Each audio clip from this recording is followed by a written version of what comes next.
हिंदुस्तान के अंदर मुसलमानों और हिंदुओं के दरमियान झगड़ा हो गया एक जमीन के ऊपर। मुसलमान कहते थे कि ये हमारी मस्जिद है, हिंदू कहते थे नहीं ये हमारा मठ है, मंदिर की जगह है। ये एक अदालत की तरफ केस पहुंच गया। अदालत में उस टाइम अंग्रेज एक जज था, तो अंग्रेज ने जब सबके दलाल सुने, दोनों तरफ दलाल मजबूत हो, लेकिन झगड़ा खत्म ना हो रहा हो। हिंदू कहीं हमारा मंदिर की जगह है, मुसलमान कहीं हमारे मस्जिद की जगह है। तो अंग्रेज जज ने कहा कि आप मुझे बताएं, आप दोनों फरीकैन में से कोई ऐसा शख्स हिंदू या मुसलमान है जिस पर दोनों फरीक राजी हों। तो हिंदू ने कहा एक शख्स है मुसलमान, महमूद बख्श, जो मौलाना इलियास साहब रहमतुल्लाह अलैह जो तबलीग के बानी उनके ऐसे रिश्तेदार में से थे।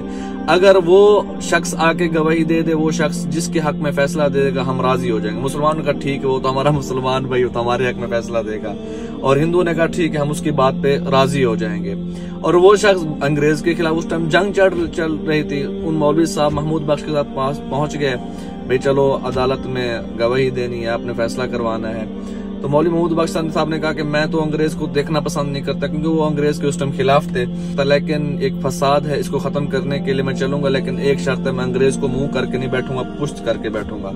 अंग्रेज जज ने कहा ठीक है, अब हम पुश्त करके बैठे, मैं फैसला करवा दें। मौलवी महमूद बख्श साहब पहुंच गए और वहां पहुंचते ही कहने लगे कि ये जमीन मुसलमानों की नहीं है, ये जमीन हिंदुओं की है। जब उन्होंने हिंदुओं के हक में फैसला दिया तो वहां जज ने एक कलम से कुछ लिखा था कि आज मुसलमान हार गए, इस्लाम जीत गया। जब जज ने फैसला किया, वहां हिंदू उठ के कहने लगे कि जज साहब आपने तो फैसला कर दिया, हमसे तो पूछे हमारा क्या फैसला है। तो हिंदू कहने लगे कि अब हमारा फैसला ये है कि हम सारे कलमा पढ़ते हैं और हम इस मस्जिद की तामीर भी हम खुद करेंगे।